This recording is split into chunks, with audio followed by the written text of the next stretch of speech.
This is Keep the Faith Ministry News. I'm Hal Mayer. Scientists from Northwestern University published a study in the journal Neuropsychologia attempting to establish a link between religious fundamentalism and brain impairment. The findings suggest that religious fundamentalists have less cognitive flexibility. In addition, the study states that the damage to particular areas of the prefrontal cortex indirectly promotes religious fundamentalism. In other words, science is now attempting to say that those who believe the Bible have brain damage. The prefrontal cortex is a region of the brain which is implicated in planning complex cognitive behavior, personality expression, decision-making, and moderating social behavior.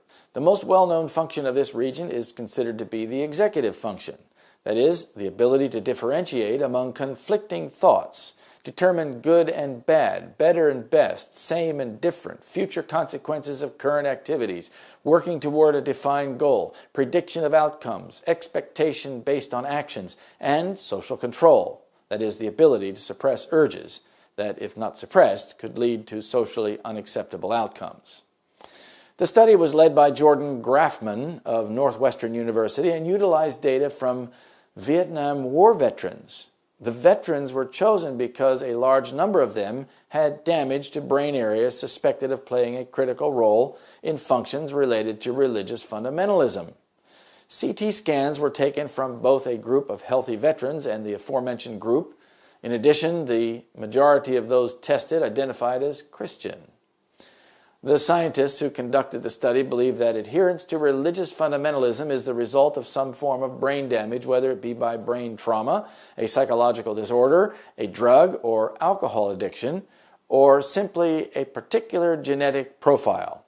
Also, the scientists believe that in the near future, through various kinds of mental and cognitive exercises, the adherence to religious fundamentalism can be eradicated.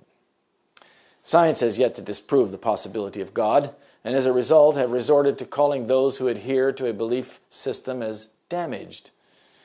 According to the study, religious fundamentalism refers to an ideology that emphasizes traditional religious texts and discourages progressive thinking about religion and social issues. Christian fundamentalism is the belief in biblical inerrancy and is usually described as holding to the literal interpretation of the Bible. Fundamentalists usually believe in a core of Christian beliefs that include the historical accuracy of the Bible and all its events, as well as the second coming of Jesus Christ. In other words, these scientists are targeting any and all Christians, but especially those who believe in the second coming of Jesus. The study suggests that the 2.3 billion Christians on the planet have some form of brain damage. But the study only evaluated veterans who already had some form of brain injury or war trauma and did not include a wide variety of fundamental Christians in the study. It is not appropriate to make a generalization about all fundamental Christians by injured veterans. Astonishingly, rather than believe in a creator, science would have us believe that humanity originated from either comet dust, Martians, or have evolved from absolutely nothing. Science has no evidence that God doesn't exist. Rather, evolutionists utilize indoctrination, militant ideology, and demoralizing methodology to obliterate any remaining decency. Scientists have assumed that the moral obligation not to kill or steal are not rooted in the Bible. Those Bible principles have translated into laws which are carried out across the world today. The moral relativism of scientists is leading to the same conclusions as existed in the French Revolution. At the same time, anarchy is seeking to sweep away all law, not only divine but human.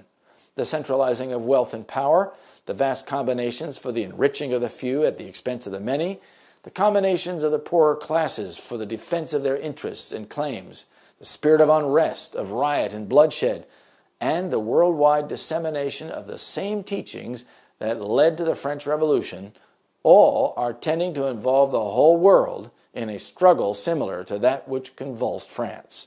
Such are the influences to be met by the youth of today. To stand amid such upheavals, they are now to lay the foundations of character. Education, page 228. This is Keep the Faith Ministry News. Thank you for watching.